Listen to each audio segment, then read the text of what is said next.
അസ്സലാമു അലൈക്കും വറഹ്മത്തുള്ളാഹി. പ്രിയപ്പെട്ടവരെ, ഒരാളെയും വില കുറച്ച് കാണരുത്.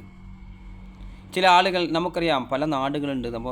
നമുക്ക് നാടുകളിലൊക്കെ ജോലിക്ക് വരുന്ന ആളുകൾ ചിലപ്പോൾ തമിഴ്നാട്ടിൽ നിന്നോ കർണാടകയിൽ നിന്നോ വരുന്ന ആളുകൾ, അല്ലെങ്കിൽ ബംഗാളിൽ നിന്നോ മറ്റു പ്രദേശങ്ങളിൽ നിന്ന് വരുന്ന ആളുകൾ ചില ആളുകൾ വില കുറച്ച് കാണാറുണ്ട്.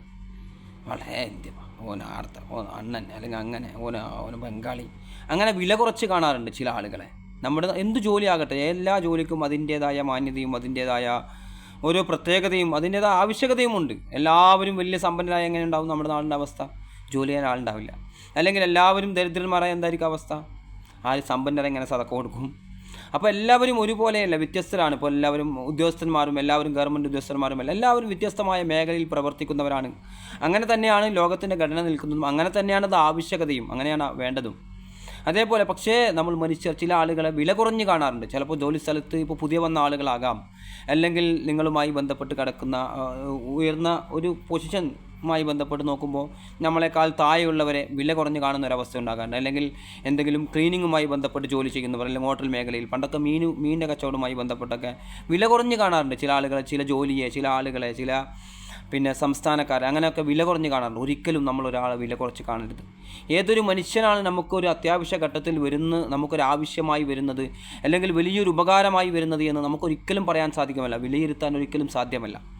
ഈ അടുത്ത കാലത്ത് എൻ്റെ വീടിൻ്റെ ജോലിയുമായി ബന്ധപ്പെട്ട് ഭയങ്കരമായ ഒരു സാമ്പത്തിക പ്രതിസന്ധിയിൽ നിൽക്കുമ്പോൾ നമുക്കറിയാം, വ്യക്തി ജീവിതത്തിൽ ഒരുപാട് നമുക്ക് ശത്രുക്കളുണ്ട്, നല്ല ബന്ധങ്ങളുണ്ട്, നല്ല നല്ല ആളുകളുണ്ട്. പക്ഷേ ഒരു സമ്പന്നരായ ഒരാളുണ്ടായിരുന്നു. പക്ഷേ വ്യക്തിപരമായി എനിക്ക് അദ്ദേഹത്തോട് വലിയ അടുപ്പമില്ല, വലിയൊരു ലോഗ്യമില്ല, കുറച്ച് അകൽച്ചയിലാണ്. ഞാൻ പലപ്പോഴും എല്ലാവരോടും അങ്ങനെ അടുത്ത് ഇടപഴകുന്ന ഒരു പ്രകൃതമല്ല എൻ്റെത്. പക്ഷേ എനിക്ക് ഒരു വ്യക്തിപരമായി എനിക്ക് അടുപ്പമില്ലാത്ത ഒരാളുടെ എനിക്കൊരു സാമ്പത്തിക സഹായം ആവശ്യം വന്നു. അപ്പോൾ ഞാൻ അദ്ദേഹത്തോട് ഒരു പ്രതീക്ഷയില്ല, എനിക്ക് എല്ലാ ഭാഗത്തും പരിശ്രമിച്ച് നോക്കി, നല്ലൊരു തുകയുടെ ആവശ്യമാണ്. അപ്പോൾ ഒരു 50,000 രൂപയുടെ ആവശ്യം കുറവുണ്ട്. അപ്പോൾ ഞാൻ അദ്ദേഹത്തോട് ഒന്നും രണ്ടും കൽപ്പിച്ച് അങ്ങ് ചോദിച്ചു കളഞ്ഞു. അപ്പോൾ അദ്ദേഹം പറഞ്ഞു, ഇത്ര മതിയാ, വാർപ്പല്ലേ, കൂടുതൽ വേണ്ടേ?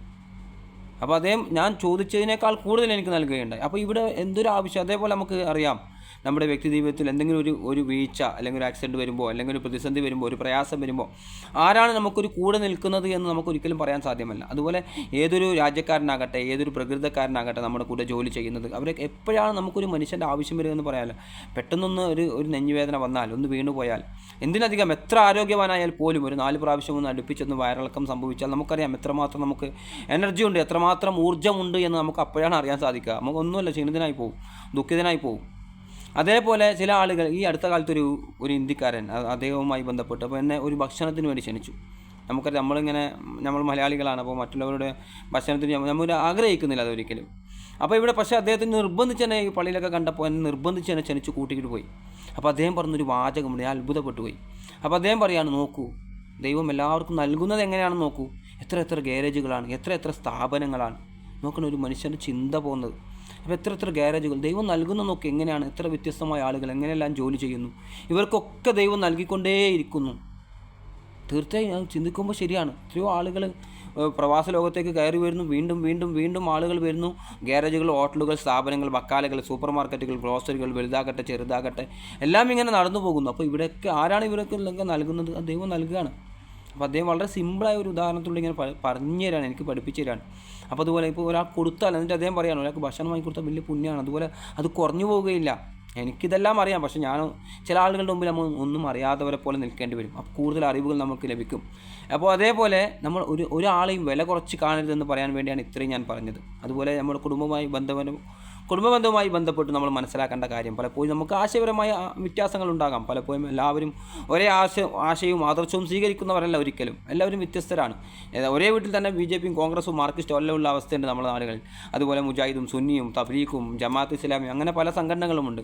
എന്തുമാകട്ടെ, എന്ത് സംഘടനയിൽപ്പെട്ടവനാകട്ടെ, ഇതാകട്ടെ, മനുഷ്യരെന്നൊരു അള്ളാഹു സുബ്ഹാനഹു വ തആല പറഞ്ഞു ലഭിച്ചത് ഖുർആനിൽ, ആദം സന്തതികളെ നിങ്ങളെ നാം ആദരിച്ചിരിക്കും, വലഖദ് കറംനാ ബനി ആദം സന്തതികളെ നാം ആദരിച്ചിരിക്കും. അതുപോലെ എല്ലാം നമ്മൾ ഏതൊരു ആശയത്തിൽ വിശ്വസിക്കുമ്പോഴും, ഏത് ആദർശത്തിൽ വിശ്വസിക്കുമ്പോഴും, അതേപോലെ നമ്മൾ അയൽപക്ക ബന്ധങ്ങളിലൊക്കെ നമ്മൾ നോക്കുക, ഇവിടെയൊക്കെ അവർ ഒരു മനുഷ്യരാണ്, ഒരു ആദമിൻ്റെയും ഒരു അവ്വയുടെയും മക്കളാണ് എന്ന രീതിയിൽ നമുക്കൊക്കെ കാണാൻ, വലിയ വിശാലമായി ചിന്തിക്കാനും കാണാനൊക്കെ നമ്മൾ സാധിക്കണം. ഒരു വിവേചനം നമ്മൾ ഇവിടെ ഒന്നും കാണിക്കരുത്. ഒരു അന്യമതസ്ഥരായ കൊണ്ടോ, അല്ലെങ്കിൽ ഒരു അന്യ സംസ്ഥാനക്കാരനായതുകൊണ്ടോ ഒരു വിവേചനം കാണിക്കരുത്. ഒരാളെയും വില കുറച്ച് കാണരുത്.